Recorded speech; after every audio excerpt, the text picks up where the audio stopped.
In the late 1980s, English cosmologist and theoretical physicist John Barrow and American mathematical physicist and cosmologist Frank Tipler published a book that rocked the world of modern science, atheism, and theism. They had discovered evidence that the universe is incredibly fine-tuned to be able to support life.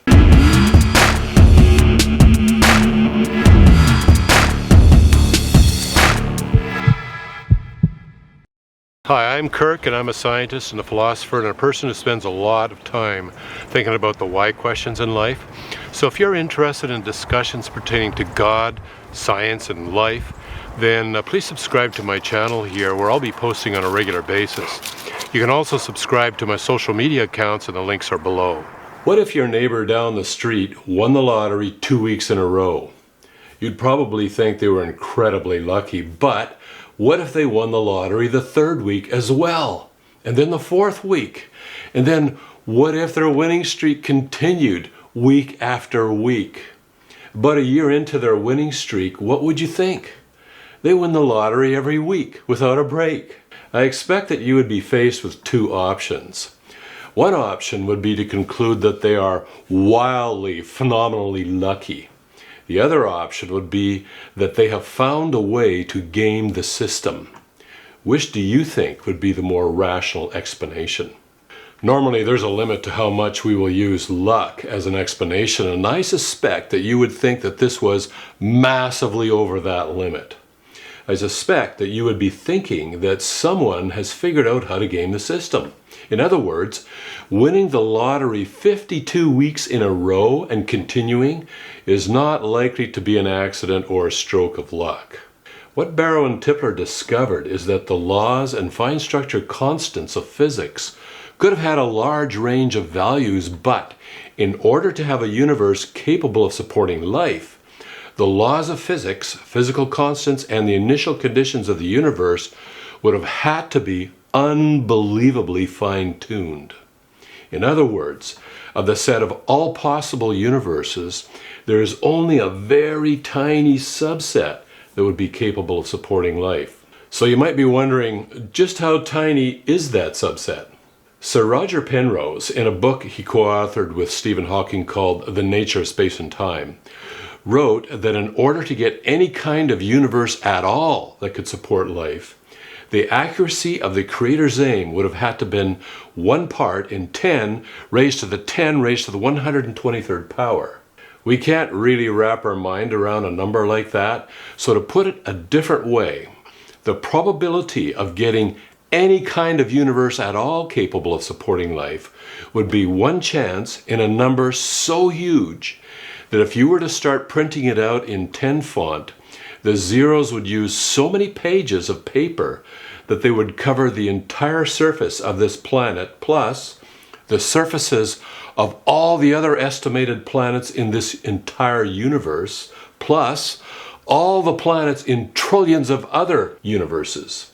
And even then, we would run out of room to put the pages. That is an unimaginably tiny probability indeed, and it is very important to understand that this probability is not the chance of getting just this particular universe, but any universe at all capable of supporting life. So this raises a question. What are we to make of this?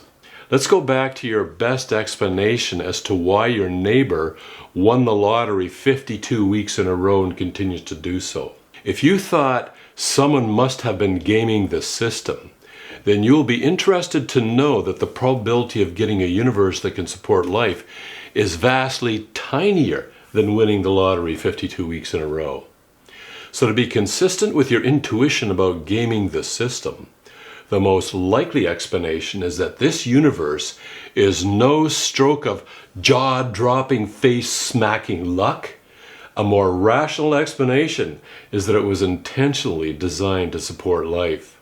Of course, this raises huge implications for both atheism and theism. There are some scientists who are highly committed to natural explanations at all costs. So what would we need for a natural explanation? If we think about it for a few moments, if we need something to happen that is improbable, then we need a lot of chances to make it happen. For example, if there is one black marble in a large barrel full of white marbles, the probability of getting the black marble in a single trial, blindfolded, would be pretty small. But if you got 100,000 tries, there's a very good chance you would get the black marble on one of those tries.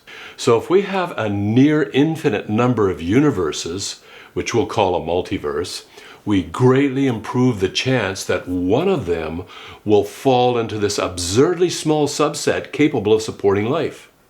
Strangely, this is exactly why the multiverse was proposed, as pointed out by mathematician George Ellis in an article in the science journal Nature. He wrote that the rationale for pursuing such untestable theories is our inability to predict firmly why physical constants have the values they do. Let's think about this for a moment. Do you not think that good science should believe in things because they have been discovered, not because we need some fantastic alternative to avoid the existence of God? We cannot even test whether the multiverse exists, and we have no evidence that it actually does. For this reason, in an article titled, "When Does Multiverse Speculation Cross into Fantasy?" physicist Mark Buchanan wrote, "Multiverse champions seem quite happy, even eager, to invoke infinite numbers of other universes as mechanisms for explaining things we see in our own universe. In a sense, multiverse enthusiasts take a leap of faith every bit as big as the leap to believing in a creator." What Buchanan's comment highlights is a tendency in modern science to confuse science fiction with science. In another article in Nature, George Ellis and cosmologist Joe Silk argued that speculative theories such as the multiverse are actually a threat to the integrity of physics. Essentially, multiverse theories might make interesting mathematical science fiction, but we should not confuse science fiction with real science. A sci-fi explanation should never be mistaken for science and a testable, reproducible conclusion. So one principle that is often used when faced with two choices is the concept of Occam's razor, which is the idea that the simplest explanation that solves the problem is the one we should probably go with.